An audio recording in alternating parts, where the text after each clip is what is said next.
And so I'm Chris Massaro. I run TSEG. I'm the CEO. That's the title. Chris Massaro. You should feel special. You're a vendor, you're a competitor, and here you are. As you know, we don't handle Mass Torts, but a lot of our clients are either getting into it or they do Mass Torts. So can you kind of walk us through that, like what you guys offer? So Mass Torts is an absolute riot, at least from a marketing standpoint and a litigating standpoint. It is a wild industry, ton of competition, ton of possible money to be made, but it is a risky industry. So, you hear about good things, like a good case can come your way. Zantac is a perfect example of this in recent, months. Is everyone was so excited because there was really a clear link between people taking Zantac to multiple cancers. And, lawyers went big in this, spent a ton of money, but they had bad judges, bad rulings, and it's not favorable right now. So it's looking that every dollar you could have invested in Zantac could return nothing. And do you think that's impacting lawyers' willingness to invest in Mass Torts? I think it definitely can, for sure, right? But they need to understand that risk to invest because there's so many big wins in Mass Torts to where, the returns are just huge on your investment. And, there's people that buy private planes because something settled. Like they have that much money coming into the firm because of a big case hit and it pays out. But you also have to realize that you can invest in this and get nothing back. So what if you were a lawyer? Would you invest in Mass Torts? 100%. How would you do it though? So in Mass Torts, you really have to trust who you work with. And when I say that, not only just from a marketing standpoint, but also a lawyer standpoint. There's so many that come our way, but if you work with the right litigating lawyers, they will tell you, hey, this is the amount of risk, right? This is what we think is going to happen. We think this is a great case because of X. We think this could possibly pay within the next 2 to 5 years. You need that insider information before you kind of just say, oh, I heard Camp Lejeune is a good thing. Maybe I should throw $500,000 at it, because you need to have the right partner and the right lawyer to work with that you trust, that will take care of the cases that you send them to hopefully one day get a good return on your investment. But how do you find that? Conferences, ask around. I mean, it's a easy conversation. Hey, I am considering sending you cases. How does this work? Obviously, the litigating firm is going to want to talk to you about that. They might be wanting to keep something secret, but at the end of the day, they make a relationship with you and they're getting cases sent to them while you're investing. Obviously, it's beneficial for them too.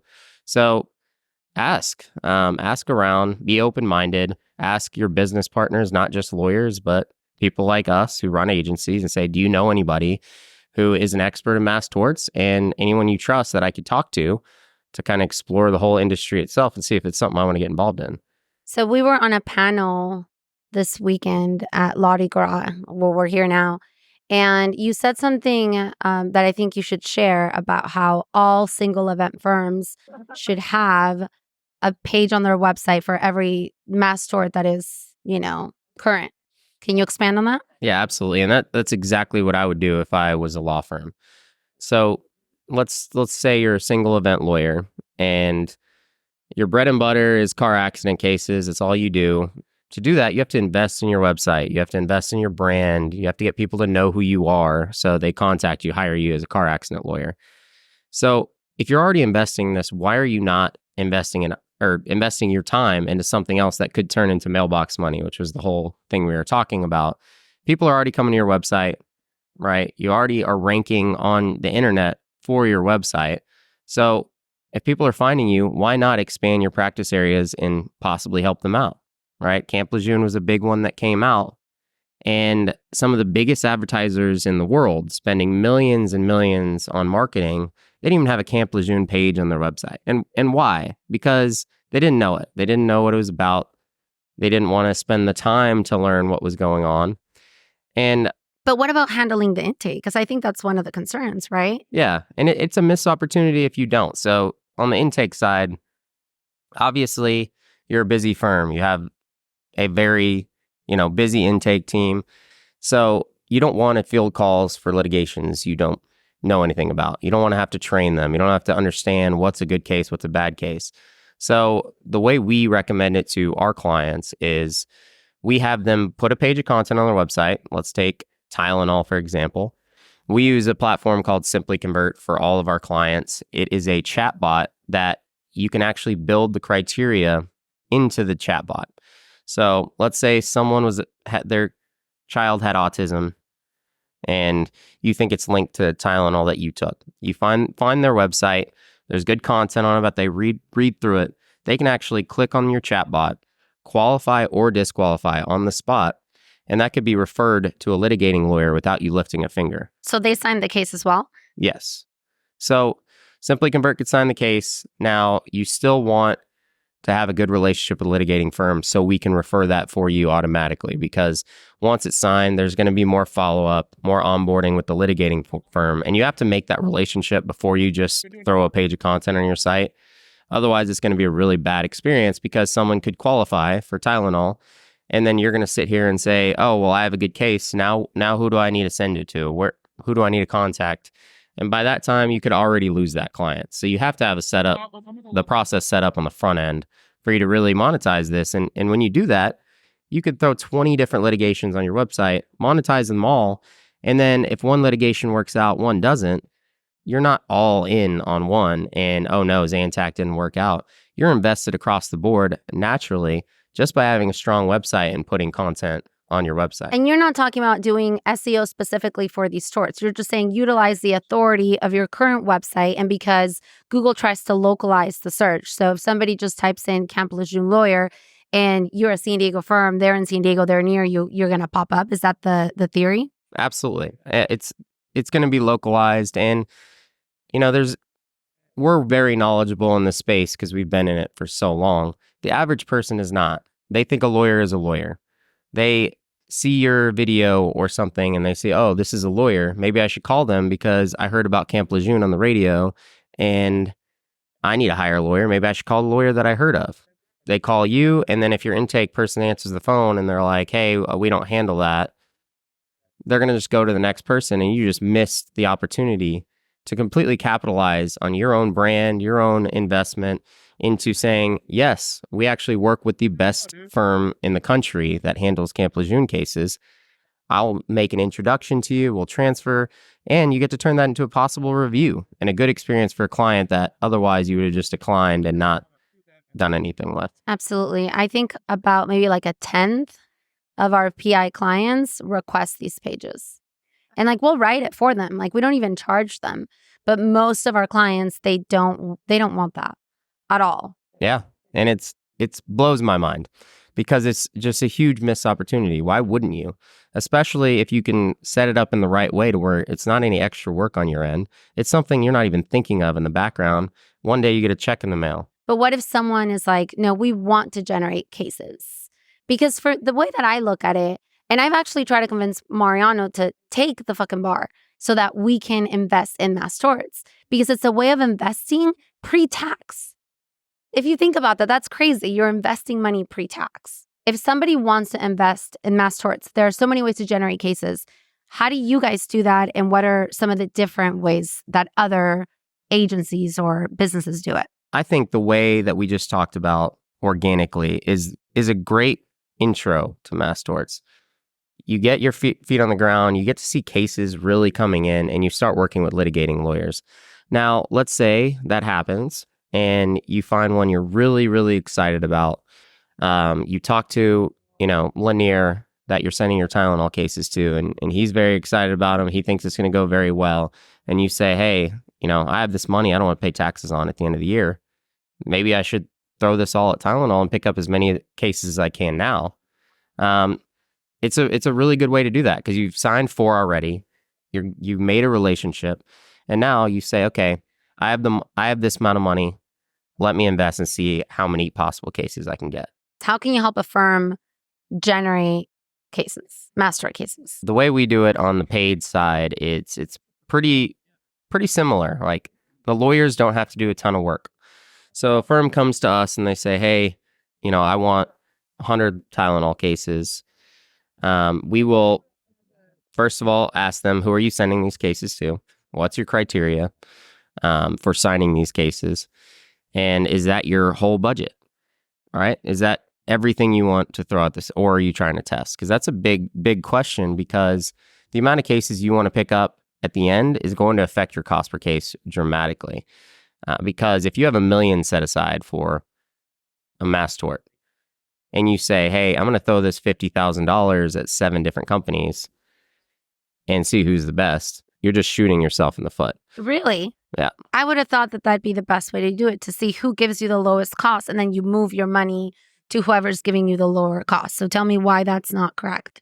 It's a really bad move on your part, and many firms are proud that they do it this way, but all they're doing is they're just competing against themselves, because they go to 6, 7 different companies. Most of them advertise in similar ways. They all go to a few different platforms. They take your $50,000 and they're very careful with how they're spending that money. And you're on the same platforms with 6 different companies, just competing against your own ads, driving up the cost. And it's something that they never really think about, which is wild. Instead, you give a company $500,000 and you say, I want these amount of cases, they can open up every platform they work on, because they're not strapped to such a little budget. We can go to Google, we can go to Facebook, we can go to TikTok, we can go to, native advertising. There's so many platforms out there. And then you take that 500,000 and you spread it across all the platforms, and you watch where you're getting the most qualified cases and the cheapest cases, and then you transfer the budget that way. But if you spread it out to 7 companies, they're going to pick one platform, go to it.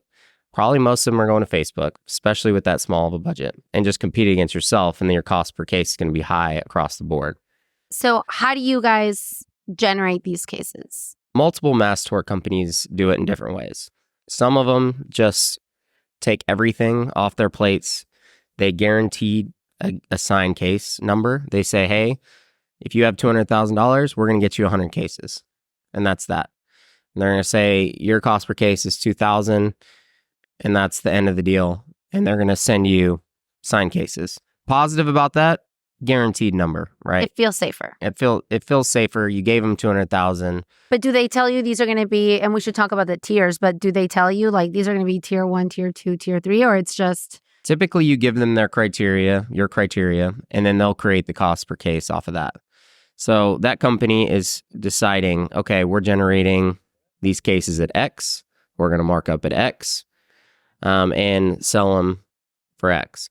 And typically, I mean, if we were doing it that way, which we don't, you got to basically create enough of a margin to make sure that you're safe, because the market's fluctuating all the time. I guess my only concern with that, if I were the lawyer, is how do I know that I'm not just getting a bunch of shitty cases?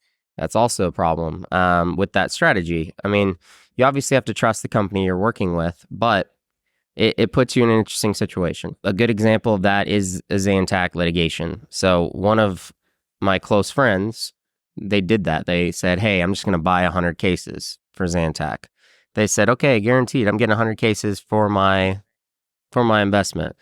It was Zantac, and looking back now, it wouldn't have mattered either way. But at the time, they got sent 98 cases of the same cancer diagnosis, and they're like, why? Why did we get 98 of the same when there's so many cancer diagnoses? They found out afterwards that the other 10 firms that company was working with were not taking that cancer because they started disqualifying it. So what happened? When they were sending cases, they filtered all that one diagnosis cases to them, because why wouldn't they? Otherwise, it's just a decline turn down. So you could really get, in trouble by doing that as a firm, because you could just lose all of your cases. Now, Zantac ended up bad for everyone, but that's a good example of where you could get in trouble just buying cases, because it's not your campaign. They're signing as many as possible and either round robining these cases, or I don't know exactly how they do it, but I'm pretty sure most of them do the round robin. And some even take a percentage, correct? Correct, yeah. And that's another thing. It's like most of them do a percentage on the back end. And I'm shocked that lawyers don't just do quick math in their head, but they don't. I have a client who tested us against another company who guaranteed a cost per case, but they took 5% on the back end. And we send him cost per case numbers. They send him cost per case numbers. He's like, you guys are getting crushed. And we're like, what do you mean we're getting crushed? And he's like, well, you guys are $200 more per case. And me being me, I immediately go, okay, well, how much are they taking on the back end? He goes, oh, only 5%. And I was like, well, how much do you think each settlement is going to be? How much is your average fee on each? He answered me. And I was like, do the math. What did he say? He laughed it off, but he ended up paying 2.5 times the amount per case than he was getting through us because we had no back end fee. And he didn't love when I called him out about that, but Right. it was pretty Well, he probably felt glaringly obvious. And there's so many firms who don't even consider it. It's a problem in this industry, cost per case, because cost per case can mean so many different things. And lawyers' favorite thing to do is go to 7 different companies and say, what's your cost per case? And But it's not that simple. whoever says the lowest they sign up with. It is absolutely not that simple. Why? There's so many other things you need to ask. What's your drop-off rate? How many of these cases go through the full process? What's the quality of these cases? There's many litigations like Camp Lejeune that have tier 1, tier 2, tier 3 diagnosis. Camp Lejeune is one of the only ones that have clear payouts already. I think tier 1's like $400,000, whereas tier 2, tier 3 significantly lower. So if you're just looking at from a cost per case standpoint, then you're not looking at the real picture. What's your cost per case for tier 1? What's your cost per case for tier 2? What criteria are you even asking about? Like a lot of people think like, oh, Tylenol cases, they're all the same. It's not, because some people's criteria is much slimmer. So your cost per case is going to be higher, but you're going to have a much more quality and higher valued case. So you have to be very, very careful on what that cost per case means. We make people work for it because when they say, what's your cost per case on X, we make them give their full criteria to us, every little nuance, every little detail. So we give them a real price. Do you help them find the firm that they should be referring? Absolutely. If someone's looking to invest in a litigation and they say, who's the ones handling it, we will make those introductions. So what are the other ways that law firms can generate cases, like the structures? So you could buy leads straight up, right? They're going to send you a bunch of leads. Your intake has to handle it, or you have a call center, and then refer it out. I would not at all recommend that. It just adds another step in the process because you're getting a lead that then you have to chase and follow up and try to get on the phone. You're qualified to sign case there is just not good because you just have a lead at that point that you have to go harass to try to sign up. You really have to strike while the iron's hot. There's so many lawyers out there, so much competition, people spending millions and millions of dollars on this. When they call you, you got to close that immediately. Make sure they know you're the best firm to work with and no one else. So you close the case, refer it, it's done. If you don't do that, you're going to lose that. And that's really the biggest reason why we don't do leads, because at the end of the day, you're going to send $100 or 100 leads, and who knows how many they get a hold of, maybe 10. The way that we found it is the best way to generate cases is run ads to a very qualified landing page. We use Simply Convert for this. Have the criteria built in, so you're already immediately filtering out so many leads and so much wasted time. And this is an extensive quiz. It's 10 questions with all the qualifiers. What were the dates you were stationed there? What is your diagnosis? All these questions filter out 70, 80% of your bad leads that otherwise you would have called and harassed and texted and tried to get on the phone just to find out they didn't qualify in the first place. It's an essential tool. When we started using it, it dropped our cost per case phenomenally because there was so much wasted money that we didn't see until we started using this process. And you want to sign them on the spot when they qualify. Once you sign them, you get the rest of the information, you get them on the phone, hand it off to the referring firm, and you're good to go. And when you do this, are you running one big campaign and then pulling from that for different firms, or does each firm get their own individual campaign? Every firm has their own campaign. The round robin shared campaign, it's got a bad name in the industry for a reason. I don't trust it. That's why I'm asking. Okay. And you just don't know, right? But every lead that comes through your campaign goes to you when you work with us, and you can see everything. You can see every lead coming through. Now, when you run these campaigns, are they the firm's brand or a different brand? We use our brand because of bad pub, like bad publicity, like And all the trolls. yeah, and Are you guys deleting the comments? I can just imagine. yeah, it's that's a full-time job in itself. And as you can imagine, Facebook crowd or TikTok crowd, they don't love lawyers. Ambulance chasers, scumbag, blah, this, that. Much worse comes through our comments. It's out of control. I actually feel bad for the people that have to go through our comments and delete because they're absolutely ridiculous. So we use our brand, and lawyers, you can use your own brand for sure, but you have to be very mindful that they could see your brand on an ad and go to your Google and leave you a bad review. It's happened many times, especially when you're running a ton of ads. And most of our clients realize that, the benefit of our branding being on that is not as good as, it's not worth risking the bad review. So if you were a lawyer, you said the first thing you would do is get those pages up on your website, but how would you diversify to make sure that, like, if somebody only put all their money in Zantac, it sounds like that's probably wasn't the smartest thing. And like, would you wait until what point would you start investing? Like right when it comes out that it might be a case or later on? Can you kind of talk to us about that? Yeah, it's a huge thing too, because when you hear about something, it's typically too late. When you hear about litigation at Mass Torts Made Perfect, people have been advertising on that for 5-6 months. Not to mention, especially when people are really excited about Mass Tort. NEC was a big Mass Tort 2 years ago. It's still going on, valuable cases. But everyone was talking about it. Mass Torts Made Perfect. So what did people do? They all were like, oh, I got to get in on this. And they all gave money to different companies to run ads. We saw the cost per case triple the next month in October because everyone jumped in and drove the cost through the roof. There's your audience, and people are still getting diagnosed every single day. In this case, it was babies, but the volume just wasn't there for the amount of cases that people wanted. So you have to be really careful about that. The easiest answer is earlier the better, but you may not even hear about it at that point. But if it's early, the risk is probably higher, but the cost per case is lower. Is that what you're saying? Risk can be higher, but your cost is tremendously lower. Many people hear about litigations, and they were like, humming and hawing. I don't know. It's not clear liability. In that time, other people are picking up cases quickly and in big volumes. And that's really how a lot of the firms are so successful. They have so many cases in every single litigation. They get in early, they get in smart, and they get out when it's too expensive. So if someone's interested in doing this and they contact you, would you help them in saying, hey, this is the time to get in on this?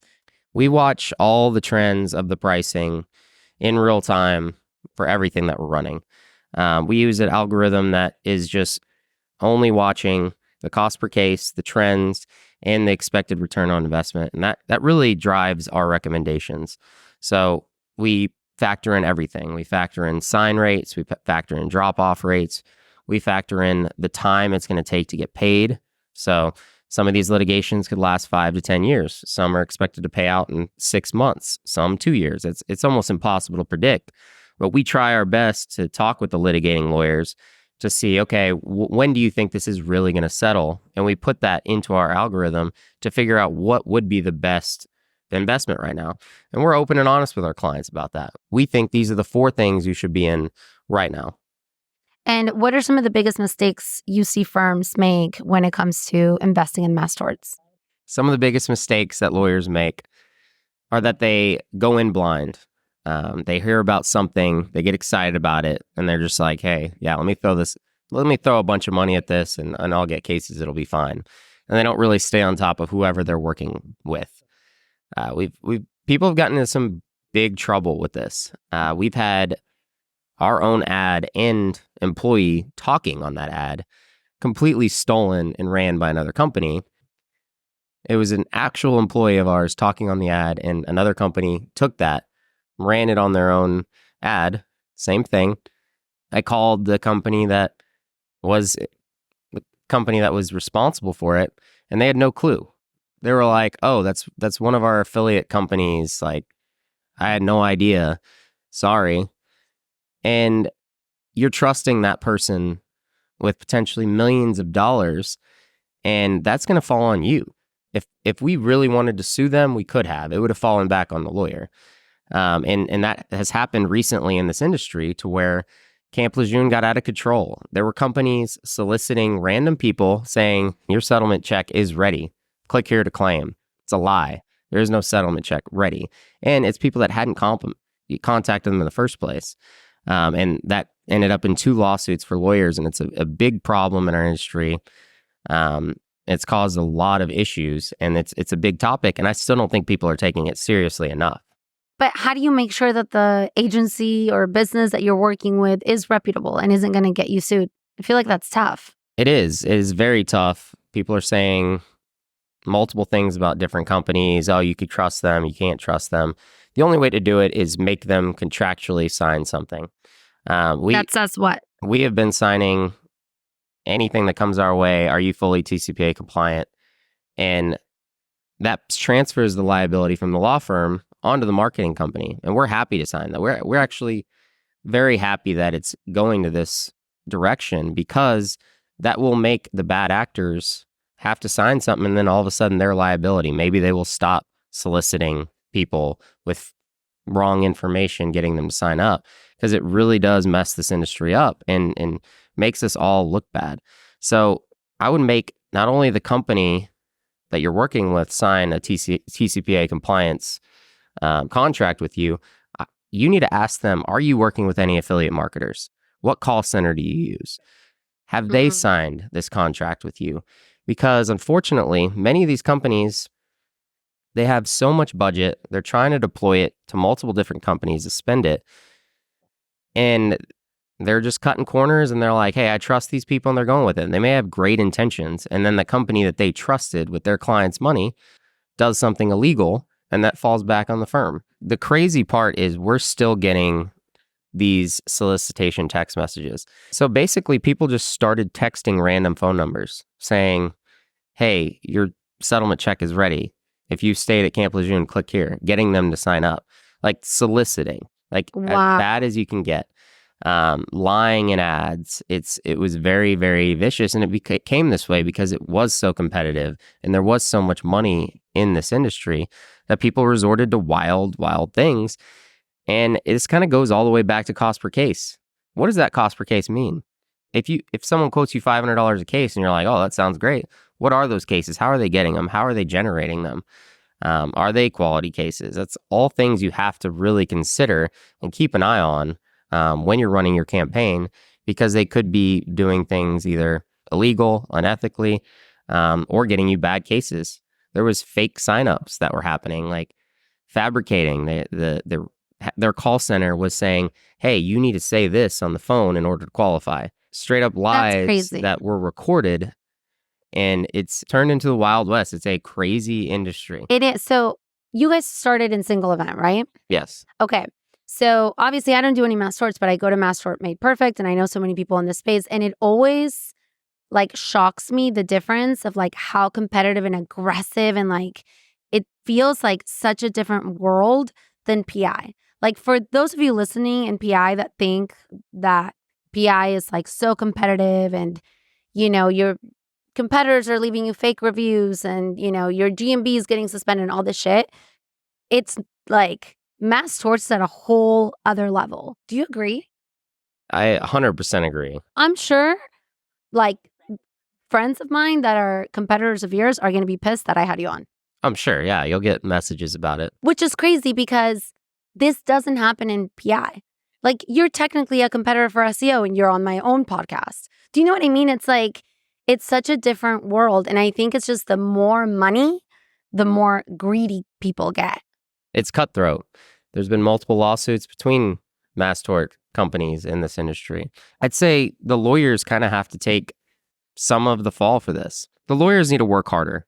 It can't just be this cost per case and saying, hey, I'm going to give you 10 million and you better deliver. They give their money to the lowest bidder, no matter who they are, how reputable they are. In the last 2 years, I've never seen so many random mass tort marketing companies just pop out of nowhere because of Camp Lejeune and the excitement, all the money flowing in this industry. All of a sudden, everybody was a mass tort company. And lawyers trusted them with it. They just looked at the cost per case that everyone's sending around. They just picked the lowest, not considering any other factors. You have to really research these companies. Talk to who's using them, who's not using them. Don't just trust someone because they replied to an email and said $500 and that was the lowest you saw that day. That's going to get you in trouble, and it's caused a big problem in the industry. And I think this is why we are in the situation we're in. Can you say how much you guys spend in ads per month in Mass Tort? We spend about $30 million a year. So Jesus Christ, that is crazy. And we're not even close to the biggest spenders. Not even close. How many firms do you work with? And Mass Torts, not single event. On a consistent basis, probably 50 to 100. But we've probably worked with 200 to 250 Mass Tort lawyers. It's very different than PI. It ebbs and flows, right? Like some people will just say, hey, I want to spend X amount on this Mass Tort and I'm out. It makes sense. They get their cases and they're good. So, but how do you, like if you say, okay, this is such a shady industry, what have you guys done to differentiate yourselves from other vendors out there? Always make sure to do everything ethically. Try to improve every single day and do what's best for the client. And I'm not just talking about the lawyer client. I'm talking about the actual client. This is another problem we haven't touched on is you throw an ad out there and what is the impact of that ad? Sex abuse has been a big topic in a case that's been going on the last few years. And you should see some of these ads. You don't want to throw a bunch of dollar signs on a sex abuse ad. Like, how is that helping the client in any way, shape, or form? You want to empower that client who's been abused, who's scared to talk to anyone about this. Give them resources and get them to understand that you're the lawyer that could actually help them from the beginning. The ad, your landing page, all the way to the sign up and the process. You have to be very, very empathetic and careful with what you say. And give them real resources that will help them in real life. And that's how you get great clients and actually help people. The people you're getting from others that are just throwing up dollar signs, dollar bills in their face are not people that are going to be great clients. They're people that just want a quick check. It's funny you say that because I just had Taylor Dordick on and they had a sexual assault case that their verdict was $2.28 billion, not million, $1 billion. And she said to me, whenever we have a sexual assault case, it's never about the money. It's never about that for the victim. So you are right. Yeah, they don't care about the money. Like, obviously you want to help them, but you have to help them in every way possible, not just a check. And it starts from the ad, and many lawyers overlook that.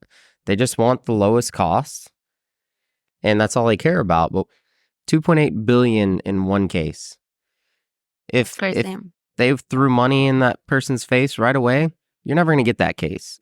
Cost per case, just I keep saying this, but it means so much more. It's about quality. It's about doing it the right way. Just because you get 1,000 cases and all of a sudden 500 of them just wanted to sign up thinking they get a quick check, you can't get a hold of them, your cost per case just doubled. All factors you need to take into account. And that's, I'd say, what we've really looked at and gone after for all of our clients is not only how do we help our client get cases, but how do we help the victims or the survivors that have been through all these things and get them help that they need and get them to the best lawyer. And it kind of all works together. And that might not be the cheapest cost per case that you see out there, but you're going to get better cases, happier clients. And the people that we worked with for a long time, they trust us to do that. And we're going to continue operating that way because it's been very successful and it helps people. It's not just throwing money in their face.